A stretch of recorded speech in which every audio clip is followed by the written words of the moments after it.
John Lynch is maybe the hottest non-football player right now going into Super Bowl 54. He's on the radar.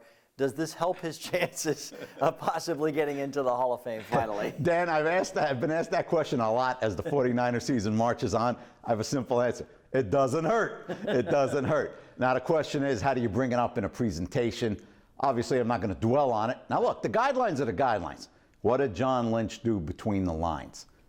But Dan, that doesn't mean that I can't allude that the success of him building the 49ers is a strong testament to his football savvy and intelligence, both of which helped him become the player that he became for the Bucs. So I think they are linked in a way.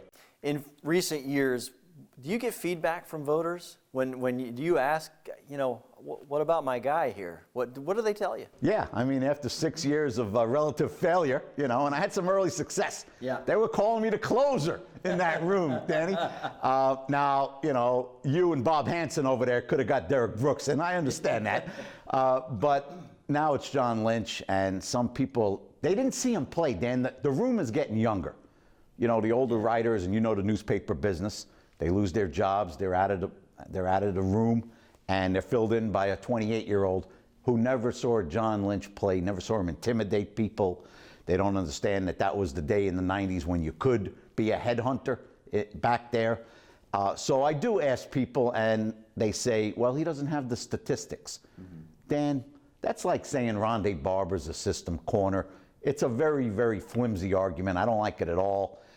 You judge a man with the role he's got to play. And in that Tampa 2, Lynch played a critical role as maybe a fourth linebacker type, and he played it very well. Do you think that we, in the Tampa Bay area, Bucs fans, we're a little spoiled by Sapp and Brooks being two of the greatest ever, getting in quickly? And I think we all had a bias. We all presumed that Lynch would go right in. We all presumed Rondé would go right in. Were we spoiled here? Well, not only spoiled, but I think maybe Sapp and Brooks are kind of working against Lynch, Rondé, and Simeon Rice. You throw him in the mix because he made the 25 semifinalists. Like, hey, how many Buck defenders are we going to put in for a team that won one Super Bowl? I don't like that argument either. I'll tell you why, Dan. I'm going to make it in the room. This was not a flash in the pan. This is not the 85 Bears, the 2000 Ravens. Great for 1 year, maybe two. This is over a long period of time. Dan, 7 or 8 years is an eternity. And that was the defense in the NFL. Still viable today in a lot of areas, and a lot of teams playing that scheme, but you got to have the right pieces. And John Lynch was a big part of that defense. And you mentioned, okay, so the voters are getting younger, and they have more recent times in memory. I hate to pit guys against each other, but does Troy Polamalu really go up against John Lynch in this vote? Well, there's 4 safeties in the room. There's also Leroy Butler and there's Steve Atwater, and then you got Lynch and Polamalu. Relatively speaking, Dan, and I've been doing this since 2005, you always look at who are the first-year eligible guys. Who are they? Now, last year was very, very strong. Next year, very, very strong. Peyton Manning, Charles Woodson, Jared Allen, there's a few other guys. So that constricts, 5 is the maximum number of guys. This year, it's Polamalu, clearly is the best first-year eligible. I've had 4 or 5 guys say they don't think he's a slam dunk, but Dan, if you put a lie detector on me, I do think he's going to get in. And maybe you think he's going to get in. He's an all-decade player, player of the year. That doesn't mean you can't put a second safety in. So it's my job to argue John Lynch's case.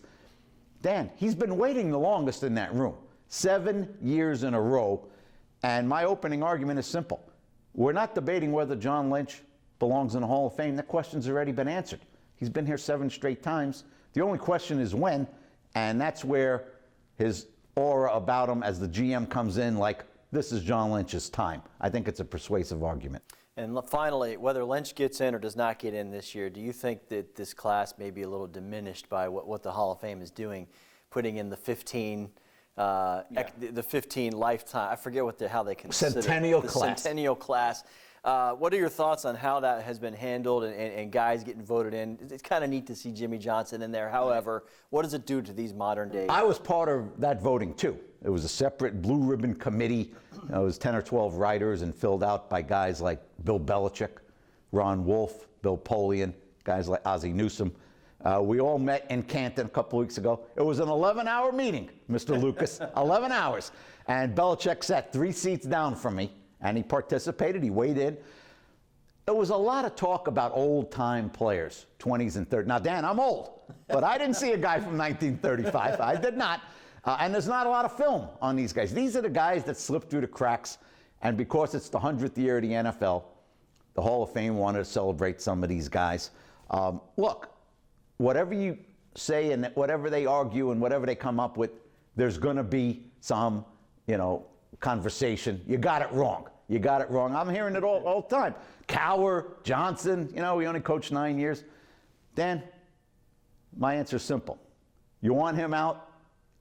You're right. You want your guy in, who are you going to take out? That's very simple. Jimmy Johnson built the Dallas Cowboys. It wasn't Jerry Jones. Dan, you know that. Bill Cowher averaged 10 wins a year. He was in 2 Super Bowls. So I am not going to backtrack on these guys. I happen to vote for those 2 guys. Out of the 8 guys that were on that list, we voted it to 2. And those were my 2 guys. I'm not going to apologize for it.